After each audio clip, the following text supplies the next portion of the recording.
Halo teman-teman, kali ini saya akan share 7 peraturan OJK yang rilis bulan Januari 2024. Jadi ini masih fresh sekali ya teman. Ini penting buat teman-teman yang sudah melakukan pinjaman online.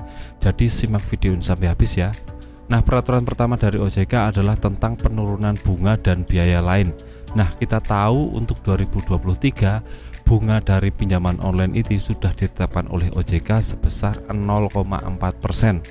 Nah, di peraturan Januari 2024 ini sudah diturunkan menjadi 0,1 sampai 0,3%.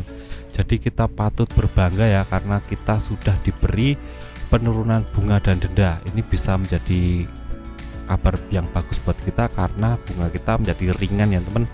Nah, untuk yang kedua adalah denda keterlambatan. Nah, kita tahu untuk denda keterlambatan ini tahun 2023 itu sekitar 0,1% per hari ya teman. Jadi jika teman-teman telat bayar itu ada denda. Nah, dendanya itu sekarang diturunkan lagi dari 0,1% jadi 0,067%. Jadi ini kabar yang bagus buat kita teman. OJK sepertinya memikirkan kita tentang bunga denda ini. Jadi jika kita sudah telat bayar, bunga dendanya sekarang menjadi turun lebih sedikit ya teman.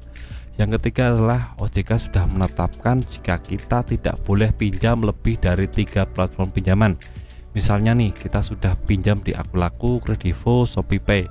Nah, kita sudah tidak bisa untuk melakukan pinjaman di pinjaman keempat karena ini sudah ada sistem yang mengatur tentang ini, dan ini dijalankan Januari 2024.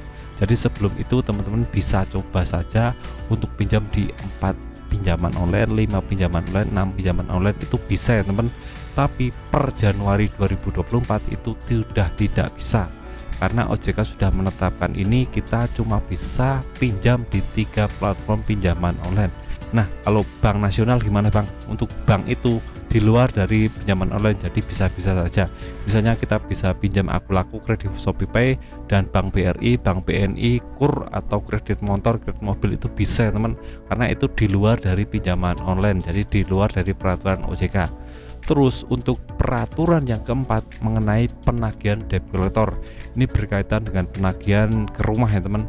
Bisa teman-teman tahu untuk yang kemarin debt collector itu tidak ada aturan tentang penagihan di rumah. Nah, sekarang sudah ada ya teman, yaitu debt collector tidak boleh menagih di atas jam 8 malam. Ini sudah ketok palu OJK. Jadi jika umpamanya teman-teman didatangi debt collector itu ada jam kerjanya, yaitu jam 7 sampai 8 malam. Jadi jam 8 malam ke atas, misalnya jam 8, 9 sampai pagi, itu tidak boleh debt collector datang ke rumah teman-teman menagih. Itu sudah keputusan final dari OJK. Jadi jika teman-teman ini aman dari debt collector, teman-teman pulang rumahnya ya jam setengah 9 atau jam 10 malam, itu bisa aman dari debt collector, karena jam-jam seperti itu jam yang dilarang debt collector masuk ke rumah. Nah, kalau umpamanya debt collector kekeh datang ke rumah gimana Bang? Teman-teman bisa ajukan saja ke Pak RT, Pak Dukuh, atau yang lainnya, instansi yang terkait, karena debt collector ini sudah melanggar ketentuan OJK.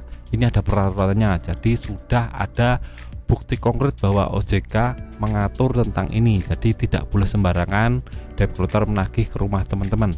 Nah, untuk yang kelima adalah tentang memperketat aturan penagihan. Ini juga berhubungan dengan debt collector ya teman. Debt collector sudah dilarang untuk menagih, mengintimidasi, memberikan kata-kata kosor atau hal-hal negatif termasuk unsur sara dalam penagihan. Misalnya kita orang Papua, kita dihina-hina seperti itu, orang hitam itu tidak boleh ya teman. Itu ada ketentuan dari OJK yang mengatur tentang itu. Juga kita dilarang, dan juga debt collector dilarang membuli kita kalau kita tidak bayar tagihan. Nah, untuk tagihan ini cuma perdata ya teman, jadi tidak pidana. Jadi kita tidak akan kena sanksi hukum apapun tentang pinjaman online ini. Kita cuma kena slik OJK mungkin yang paling fatalnya. Jadi umpamanya debt collector berkata kasar, mengintimidasi teman-teman, berlaku kasar, memberikan kata-kata yang kurang pantas, ini sudah melanggar ketentuan OJK. Jadi teman-teman bisa laporkan ke OJK. Saya sudah buatkan link untuk lapor ke OJK ada di deskripsi, teman-teman bisa klik saja, nanti bisa lapor saja kalau debt collector menagih dengan cara yang sembarangan, itu tidak sesuai dengan ketentuan OJK. Dan jika debt collector berlaku kasar, misalnya memukul atau yang lainnya, teman-teman bisa adukan ke polisi saja, karena ini sudah masuk ke ranah pidana. Ini ada pasal yang mengatur tentang itu. Terus yang keenam adalah kontak darurat bukan untuk menagih. Nah, ini banyak sekali teman-teman yang merasa terganggu dengan penagihan debt collector untuk kontak darurat. Nah, jika kita sudah ditagih dan nomor kita tidak aktif, otomatis debt collector atau customer service dari pinjaman online itu akan menagih ke kontak darurat yang pertama kita daftarkan. Nah, itu jika debt collector menagih kontak darurat itu salah benar, karena kontak darurat itu fungsinya untuk menanyakan kita ada di mana, seperti itu, tidak sampai menagih. Nah, kalau sudah sampai menagih itu sudah di luar tanggung jawab OJK, sudah melanggar ketentuan OJK. Jadi kita bisa laporkan saja, karena ini sangat mengganggu sekali. Teman-teman bisa bayangkan kita ditelepon 3 kali sehari oleh debt collector melalui kontak darurat. Ini sangat amat meresahkan ya teman, mengganggu teman kita yang kita daftarkan di kontak darurat. Ini harus segera dibasmi ya teman, jangan sampai debt collector sewenang-wenang kepada kita. Nah, untuk peraturan terakhir atau yang ketujuh adalah pinjol wajib untuk mengasuransikan pinjamannya. Ini wajib karena yang kemarin-kemarin ini tidak diatur OJK, jadi pinjaman online tidak wajib untuk asuransikan pinjaman. Nah, untuk sekarang ini wajib teman. Misalnya kita pinjam 1 juta, itu pihak pinjaman online langsung mengasuransikan pinjamannya kepada pihak asuransi. Jadi seumpamanya kita gagal bayar atau gagal bayar, pihak pinjaman online bisa mengklaim pinjamannya ke asuransinya. Ini biasanya cairnya 80% sampai 85%. Ini cairnya juga sekitar 3 bulan sampai 4 bulan. Jadi juga umpamanya kita nggak bayar tagihan 3 bulan 4 bulan, itu pihak pinjaman online dapat uang dari pihak asuransi. Nah, kenapa kok masih nagih kita, Kang? Nah, kenapa kok masih nagih kita, Bang? Karena udah dapat uang dari asuransi. Nah, ini adalah salah satu bukti bahwa pinjaman online itu licik ya teman. Jadi dia mau duitnya double.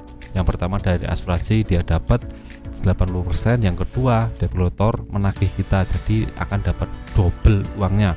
Jadi jangan sampai ini terjadi, jangan sampai kita dibujuk untuk bayar tagihan pinjaman online pas kita nggak punya uang. Jadi pihak pinjaman online tidak rugi jika kita gagal bayar atau gagal bayar di pinjaman online. Mereka sudah dapat uang dari asuransi. Jadi tidak benar jika pihak pinjaman online itu rugi jika kita melakukan gagal bayar atau gagal bayar. Yang itu adalah 7 peraturan OJK terbaru Januari 2024. Jika teman-teman ada kritik dasaran atau ada keluhan lain tentang pinjaman online, teman-teman bisa jadi kolom komentar, nanti akan saya jawab. Sekian dari saya, semoga bermanfaat, tetap semangat kehidupan yang lebih baik.